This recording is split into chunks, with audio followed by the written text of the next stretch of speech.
खबर देहरादून से, जहां पर कोरोना टीकाकरण के लेकर सीएम त्रिवेंद्र सिंह रावत ने कहा है कि प्रदेश में वैक्सीनेशन का पहले चरण के लिए पूरी तैयारियां कर ली गई है। सीएम ने पीएम मोदी, स्वास्थ्य मंत्री हर्षवर्धन और वैज्ञानिकों का आभार भी जताया है।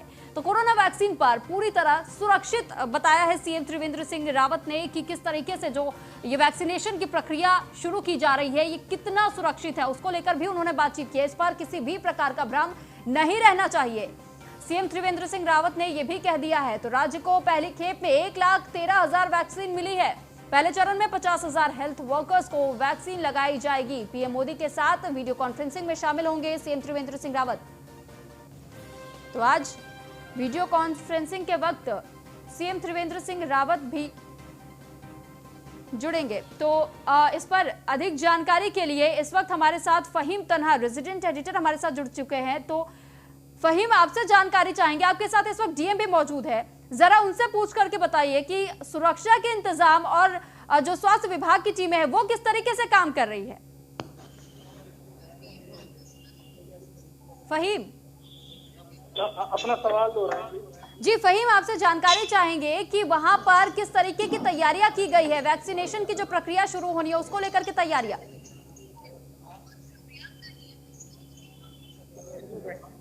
देर के बाद वैक्सीनेशन का काम शुरू होगा, जिससे प्रधानमंत्री नरेंद्र मोदी 10:30 बजे वहां शुरुआत करेंगे। वैसे ही यहाँ से भी मुख्यमंत्री सिंह रावत जुड़ेंगे। अभी हम यहाँ दून मेडिकल कॉलेज अस्पताल के सामने है, ओपीडी का हिस्सा है कि तस्वीर दिखाएंगे। और अभी कुछ देर पहले भी 2 मिनट डीएम यहाँ पर जानकारी दे रहे थे यहाँ की व्यवस्थाओं को लेकर के देहरादून जिले की विशेष तौर पर। यहाँ 5 सेंटर्स पर जो अस्पताल है वहाँ पर कोविड वैक्सीनेशन तैयारी की गई है, वहाँ पर होगा। और दून मेडिकल के अलावा जो दूसरा मेडिकल है यहाँ पर इंडियन हॉस्पिटल है, सरकारी कोरोनेशन हॉस्पिटल है, वहाँ पर है। तो ऋषिकेश में और डोईवाला में इस तरीके से है। ये हमारे पास प्रभारी सचिव स्वास्थ्य पंकज पांडे जी मौजूद हैं। पांडे जी, लाइव चल रहा है, आप टीवी पर हैं, जरा सा बताइए कि जो पूरे प्रदेश भर कितने सेंटर्स पर है और की जो व्यवस्थाएं हैं, क्योंकि इसमें एक व्यवस्था बहुत ज्यादा इम्पोर्टेंट है, लॉजिस्टिक सपोर्ट, तो किस तरीके से की गई है, कितना हम तैयारियों से संतुष्ट हैं? हम लोग की पूरी तैयारी है। आज माननीय प्रधानमंत्री जी के साथ का उद्घाटन किया जा रहा है दिल्ली से, और हम लोग यहाँ कर रहे हैं। और 31 पूरे टोटल हमारे प्रदेश में हमारी पूरी तैयारियां हैं जो रियल टाइम पे करेंगे। और जो भी हमको टारगेट दिया गया, जिस तरह वैक्सीनेशन का जरूरत हो रही है, हम लोग अपनी पूरी तैयारियों से पूरी तरह संतुष्ट हैं और उम्मीद है कि बहुत जल्दी हम लोग कोरोना में निजात पाएंगे। पांडे जी, एक बहुत इम्पोर्टेंट बात है कि जैसे 34 सेंटर्स है पूरे प्रदेश भर में, तो एक लिए जाने हैं तो 34 तो होंगे, 50,000 में को पहले चरण में लग रही है। तो कैसे अगर 100 एक दिन को होंगे तो बड़ा लंबा समय लगेगा, तो कैसे इसकी व्यवस्था की जा रही है कि भाई आगे बढ़ाएंगे इसकी तादाद या 100 ही प्रतिशत करेंगे सेंटर?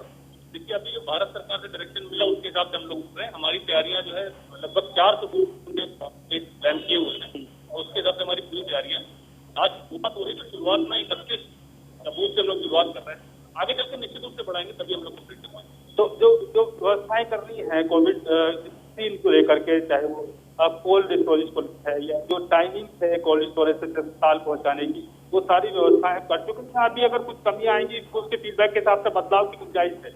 देखिए, हम लोग पूरी तैयारी कर चुके हैं। 3 बार ड्राई रन भी हमने किया है और ड्राई रन में बिल्कुल कंफर्टेबली सक्सेसफुली हमने किया है। सॉफ्टवेयर में शुरू में थोड़े इश्यूज आ रहे थे, उससे उन्होंने बाद में रिजॉल्व कर लिया था। तो वर्तमान में मुझे नहीं लगता कोई दिक्कत आने वाली है, हम लोग सक्सेसफुली करेंगे। एक और तकनीकी बात कि जो हम स्वास्थ्य कर्मियों को लगा रहे हैं पहले चरण में, तो क्या इसमें कोई एज लिमिट तय की है कि कितनी एज तक के स्वास्थ्य कर्मी होंगे? क्या 50 से ऊपर हैं या सभी इसमें शामिल? सभी स्वास्थ्य कर्मी माननीय प्रधानमंत्री जी के डायरेक्शन से सबसे पहले स्वास्थ्य कर्मियों को लगाया जाए। तो जितने भी स्वास्थ्य कर्मी हैं, सरकारी और गैर सरकारी, उन सभी को लगाया जा रहा है। जी, तो बात करने के धन्यवाद। जैसे देखिए, स्वास्थ्य प्रभारी सचिव है स्वास्थ्य महकमे की IAS सीनियर डॉक्टर पांडे के जानकारी दे रहे थे, तो उस तरह की व्यवस्थाएं की गई हैं। और जैसे मैं बता रहा था, यहाँ के ये अंदर कोविड का जो वैक्सीनेशन का ब्लॉक तैयार किया गया है। फहीम, क्या कुछ प्रोसेस रहने वाला है वैक्सीनेशन के पहले? क्या कोई स्टेप्स तैयार किए गए हैं कि पहले पड़ाव को पार करना पड़ेगा, फिर दूसरे पड़ाव पर जाना पड़ेगा, ऐसी कोई तैयारी की गई है? जी बिल्कुल, देखिए तैयारी की गई है। जिनके वैक्सीन लग रही है उन वैक्सीन के लिए पहले सूचना दे दी गई है और वो यहाँ अस्पताल में मौजूद है, क्योंकि सारे स्टाफ को यहाँ पर तैयार कर दिया गया है। एक तरीके से सूचना दी गई है। सभी को हमारे साथ बात करने के लिए डॉक्टर आशुतोष दयाना जी है, प्रिंसिपल है मेडिकल कॉलेज देहरादून के। सर, जो एक है कि स्टेप क्या है, जैसे आज कोरोना वैक्सीन दी जाएगी 100 लोगों को, तो 100 कर्मचारियों को, तो किस स्टेप से कैसे उनको चिन्हित किया गया, कैसे वो पहुंचेंगे, स्टेप जो है उनको जो है हमारा जो है उनको सूचित किया गया है, वो सब चुके हैं। अभी रजिस्ट्रेशन की कार्यवाही चल रही है, उसके बाद जो है वहाँ पे वैक्सीनेशन जो है कार्यवाही एक एक करके कैसे उनको वैक्सीन दी जाएगी, वो कैसे उनको चिन्हित किया गया है, निर्धारित किया गया है, और वैक्सीनेशन के बाद में जो प्रोसेस है वो क्या है? जिस तरीके से जो है रजिस्ट्रेशन जो है की कार्यवाही अभी चल रही है, जैसे ही माननीय प्रधानमंत्री जी जो है उसका उद्घाटन करेंगे, वैक्सीनेशन की जो है कार्यवाही हो जाएगी। वैक्सीनेशन रूम से जो ऑप्शन रूम है हमसे बात करने के धन्यवाद। देखिए, जैसे डॉक्टर आशुतोष दयाना है, प्रिंसिपल है दून मेडिकल कॉलेज के, जहाँ पर हम खड़े हुए हैं, और जो सीएमओ कार्यालय से निर्धारित किए गए हैं, जैसे हमने कहा था कि 5 सेंटर हैं देहरादून में, तो उन 5 सेंटर में उन मेडिकल कॉलेज के अस्पताल के जो स्टाफ कर्मचारी हैं, उनकी जो डाटा है वो सीएमओ से तैयार किया गया है, पूरा डेटा तैयार किया गया है। उसके बाद वो वहाँ पर एक एक करके उनको बुलाया जाएगा और वो उनकी वैक्सीन दी जाएगी। हमारे साथ तो यहाँ जुड़ रहे हैं जो देखिए जो सचिव अमित नेगी, स्वास्थ्य सचिव, वो भी जुड़ रहे हैं। उनकी बात सुनवा कि वो आखिरकार क्या कह रहे हैं। स्वास्थ्य सचिव की तरह सीधे जोड़ रहे हैं।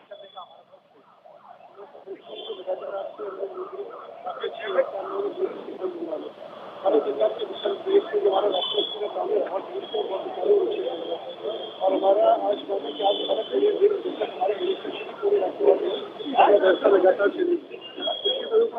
ऑफ इंडिया उसी के अनुरूप कार्रवाई की, लेकिन गवर्नमेंट ऑफ इंडिया के द्वारा जब इंडिकेट किया जाएगा कि हमारा सेकंड फेज में कब वैक्सीन मिलेगी, उसके तत्पश्चात हम सेकंड फेज स्टार्ट करेंगे। क्योंकि मंडे से हम लोग लगातार बिकॉज वैक्सीनेशन होगी, हमारे पास रिस्ट्रिक्टेड है, तो लगातार वैक्सीनेशन प्रोग्राम चलता रहेगा। मैं आप सभी का धन्यवाद करना चाहूँगा इस महत्वपूर्ण के पल में पहुंचने का। आप सभी ने हमारा बहुत बहुत साथ दिया है। मैं आप सभी का बहुत बहुत धन्यवाद दूंगा। सर, बड़ी तादाद है, 50 अभी 100 कर रहे हैं, पहले दिन आगे कैसे बढ़ाएंगे इसको लेकर के? कोई आप लोगों ने कोई अलग से रखी है कि जो हमारे वहाँ कर्मी तैनात होंगे उनके लिए वैक्सीनेशन के लिए किस तरीके से रहेगा? स्कूल में से मैंने आपको बताया, हमें हरिद्वार के काफी मात्रा में वैक्सीन मिली है, 13,000 की। तो जिससे भी हमारे हेल्थ केयर वर्कर्स हैं, उनको तो बहुत तेज से हमको तैनाती होगी, उन सभी को हम लोग वैक्सीनेट कर देंगे।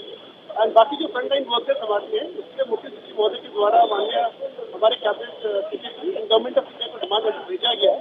मेरे ख्याल से हम आशावान है कि उसको भी हमें भारत सरकार से मदद मिलेगी। कितने हेल्थ वर्कर के लिए डिमांड भेजा कुंभ के लिए? हमारे फ्रंटलाइन वर्कर्स वहाँ से 10-15 हजार के आसपास होगा, तो हम लोगों ने सभी के पास गवर्नमेंट ऑफ तो उतना ही 13,000 वैक्सीन उसी हिसाब से भेजी गई है। देखिए, जैसे बता रहे थे स्वास्थ्य सचिव थे, सीनियर IAS अफसर है अमित नेगी, चरणबद्ध तरीके से होगा। अभी पहले चरण में जिस तरीके से तय किया गया 100 हेल्थ वर्कर्स को, उसके आगे बढ़ाया जाएगा और सभी जिलों को जो डिप्यूट किए गए, जो अलॉट की है वैक्सीन, उसमें देहरादून, हरिद्वार, उधम सिंह और नैनीताल जिले, ये बड़े जिले हैं और यहाँ पर ज्यादा सेंटर हैं, इसलिए यहाँ पर ज्यादा वैक्सीन जो हेल्थ वर्कर्स हैं वो ज्यादा है, तो उनकी जो कोरोना वैक्सीन है वो भी ज्यादा तादाद है। बाकी जिलों में अगर पर्वतीय जिलों में देखें तो 2-2 सेंटर वहाँ पर अभी वैक्सीनेशन के हैं। हालांकि 100 की संख्या में पहले दिन आज शुरुआत हुई है, लेकिन चूंकि वहाँ हेल्थ वर्कर भी कम है तो वहाँ पर जो अलॉटमेंट है वैक्सीन का वो भी कम है। आने वाले दिन में इस अलॉटमेंट को बढ़ाया जाएगा जैसे जैसे जरूरत होगी। तो फहीम, एक दिन में कुल कितने लोगों को ये वैक्सीन दी जा पाएगी? सवाल दोहराएंगे, जरा सुन नहीं पाए जी। मैं आपसे ये जानना चाह रही हूँ कि एक दिन में कितने लोगों को टीकाकरण दिया जाएगा? देखिए, जो आज पहला दिन है, इस पहले दिन की जो शुरुआत हो रही है टीकाकरण की, इसमें जैसे 34 पूरे जनपद, पूरे प्रदेश में 34 सेंटर हैं, 34 अस्पताल हैं और यहाँ पर 100 लोगों को आज पहले दिन दी जाएगी, शुरुआत वाले दिन। तो इस तरीके से पूरे प्रदेश भर में पहले दिन 3400 लोगों को ये वैक्सीन दी जाएगी। फहीम, वैसे जब आधे घंटे का वक्त दिया जा रहा है ऑब्जर्वेशन के लिए, तो ऑब्जर्वेशन के वक्त में किस तरीके से निगरानी में उनको रखा जा रहा है और क्या प्रक्रिया रहेगी कि अगर वो अपने घरों को वापस लौट जाते हैं लेकिन किसी प्रकार का इन्फेक्शन मान लीजिए या फिर किसी प्रकार की एलर्जी उनके शरीर में शुरू हो जाए, तो जो साइड इफेक्ट्स नजर आ रहे हैं तो उसको लेकर के वो किस तरीके से डॉक्टर्स को बताएंगे, डॉक्टर्स उन पर कैसे निगरानी रखेंगे? देखिए, निगरानी रखने के लिए एक मैकेनिज्म तैयार किया गया है। पहली बात तो ये जो रिएक्शन वो आधे घंटे के भीतर ही माना जा रहा है, नंबर एक बात ये है। और नंबर दो बात ये कि अगर आधे घंटे के बाद, जैसे कि सवाल आशंकाएं कह सकते हैं, उसके बाद सेशन किस तरीके का होता है या नॉर्मल स्थिति होती है, तो उससे क्योंकि डेटा रहेगा स्वास्थ्य विभाग के पास, तो उसको लगातार उसको मॉनिटरिंग में रखा जाएगा कुछ एक सर्टेन पीरियड तक। और स्वास्थ्य होने के बाद 24 घंटे 36 घंटे के बाद निश्चित तौर पर उसको निश्चित सही सफल वैक्सीनेशन मान लिया जाएगा। तो पहले आधे घंटे का जो समय है वो बहुत ज्यादा क्रूशियल, अगर हम इस वैक्सीन के बाद का कहें तो वो है। हालांकि खतरे की बात नहीं है, इस तरह की खतरे को लेकर के कोई किसी तरीके का इंडिकेशन नहीं, किसी खतरा हो सकता है, लेकिन रिएक्शन के नजरिए से वो आधे घंटे का पीरियड होगा और उस पर निगरानी रहेगी और इसीलिए आधे घंटे के दौरान पेशेंट को बहुत रखा जाएगा। शुक्रिया फहीम, तमाम जानकारी हम तक पहुंचाने के लिए।